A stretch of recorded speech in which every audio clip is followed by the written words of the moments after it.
This new series is going to be all about decorating our farm, and you will be able to follow along from the very beginning because we are going to start a brand new farm. There is a lot of farm decoration content on YouTube and a lot of farm tours, and most of them are late game content. In this series, I'm going to show you how can you make your farm nice even in the very beginning of the game. I hope you'll be able to get some tips and some ideas and some inspirations from these videos. Also, if you have any ideas and any suggestions to me about how this series should be going and how the farm should look and what to put in there and how to decorate it, feel free to share every thought you have in the comment section. In the beginning of the series, I am going a lot of the same things that you do in a regular Stardew Valley game. I'm going to make some clean spots. I'm going to the parsnips that I got at the beginning of the game, and but I'm also going to start planning and starting to clean up the area when I'm going to put my main path on the farm, because that I think is going to be very important when I'm going to decorate the farm, is to divide it up in a very clean way, and one of the ways I'm going to do it is by using paths in the places where they make sense. I'm going to have a path, for example, from the farmhouse to the forest. I'm going to have one from the farmhouse to the mountains. I'm going to have a couple of them between buildings once I have buildings later in the game, and they are going to basically nicely divide up the whole farm, so I can plan it out with a structure in mind. So here's one of the places where I'm going to put a path. Here between the pond and those bigger rocks that I cannot move yet because I will need the more advanced tools to do so. I'm going to put it here, and up here I'm going to put it between those two big stumps. So I'm going to clean this area now a bit, and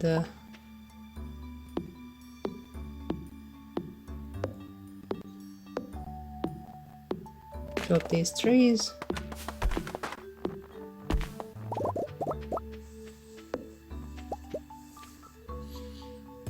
And what's great about this is that we can start crafting 3 kind of paths from the very beginning of the game. We just need to get the materials. The good thing about clearing up these spaces in the beginning of the game is I will also get some of the materials that are necessary to build the actual path. So I will also get quite a bit of foraging XP from chopping these trees, hopefully. And here we are almost done. We just need to clear out a couple of more things, and we'll have a nice clean place for our path. Yeah, so we need to choose one now. We have this wooden path. We have the gravel path and the cobblestone one. I think I'm going to go with the gravel path now. Yeah. Because I usually don't use this one. I use the wooden one or the cobblestone one, and I want to do something different now. I'm not sure about it quite yet. Let's see, maybe I will try a different one anyway, but no, you know what, actually it's good. It's good because this gravel path kinda it looks like a dirt road that somebody has walked over a lot. And really, in the beginning of the game, you have this very overgrown farm with a lot of trees and a lot of weeds and a lot of kind of bits of stone and wood. And it wouldn't look very realistic to have a nice, clean, well-built road on day one. So I chose to do this little bit of kind of bits of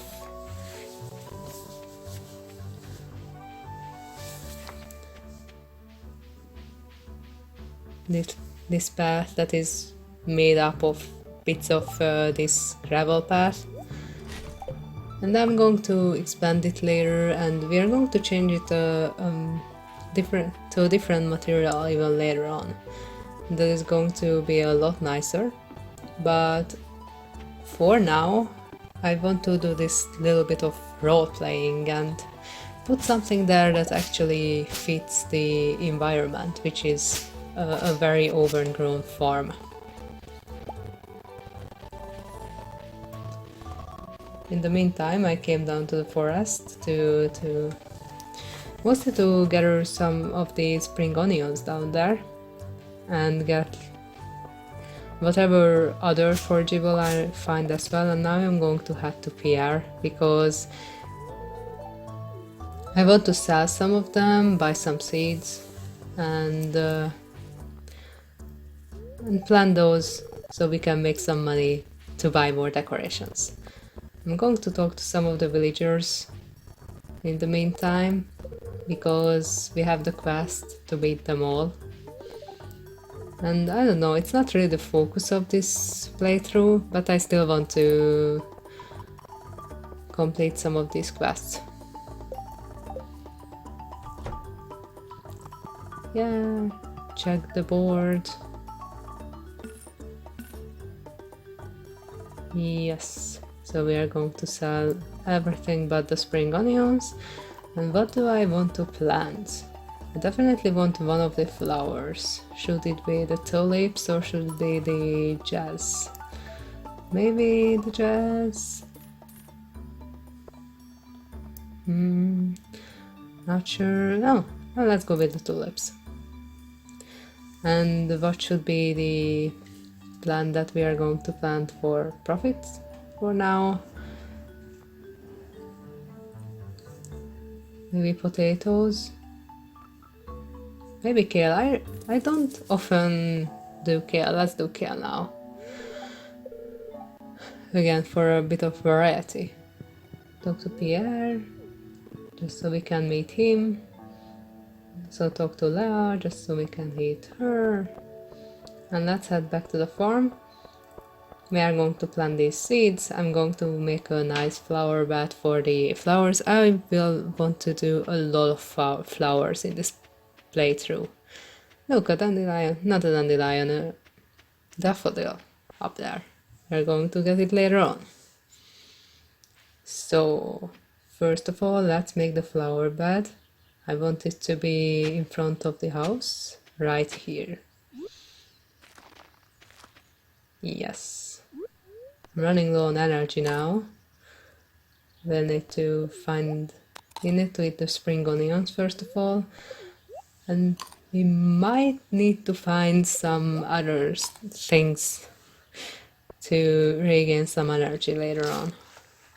Maybe I shouldn't have sold all of those things that could have helped me gaining some energy, because I will still need to plant all of this kale and the mixed seed that we found, and I will also need to water all of it. That tree over there, I'm going to leave it there for now because it looks nice. One of the things that I will want to do with the decoration, I will want to have a lot of trees on the farm just for decorative purposes, because the trees look pretty in my opinion.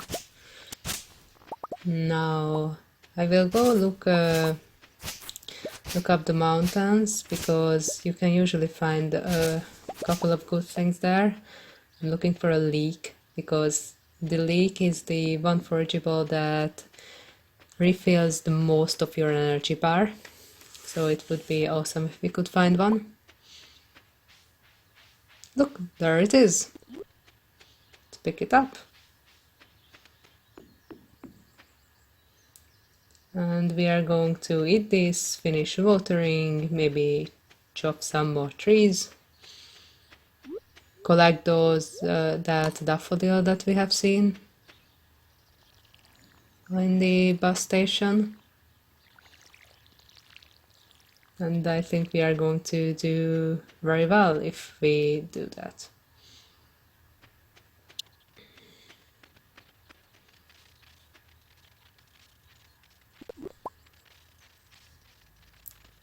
Okay, look, there is a leak too. Maybe I should have gone this way, or not, because then I wouldn't have gone to the mountains and I wouldn't have found that other leak. But this time I think I'm going to keep the leek and I'm going to keep the dandelions for a snack later. And I'm only going to sell the daffodils because those do not feel any energy back, and you can sell them. So I made a chest, put it here, and throw everything in there except for my axe because I'm going to chop some wood. Now I'm going to leave this one. I'm going to go chop some wood elsewhere, like here, because I'm going to want to build a path around here anyway. So these trees are in the way and I am out of energy again. Now I'm not going to eat the forageables I just found already. I'm going to craft some wooden path because I want to build something around the flower bed. I think that will look nice. A little bit of frame for it. Yes, around here too in the end. I'm not sure about that. Not sure if it actually looks good. But for now I'm going to leave it as it is. I think we done well for this first day. We have some crops, we have a flower bed, we have a little bit of a path.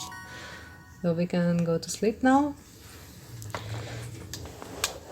And see, we leveled up in foraging.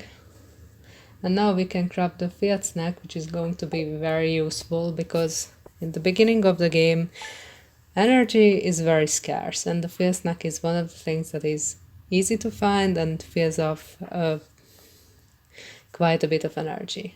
And we made a bit of money from selling those daffodils.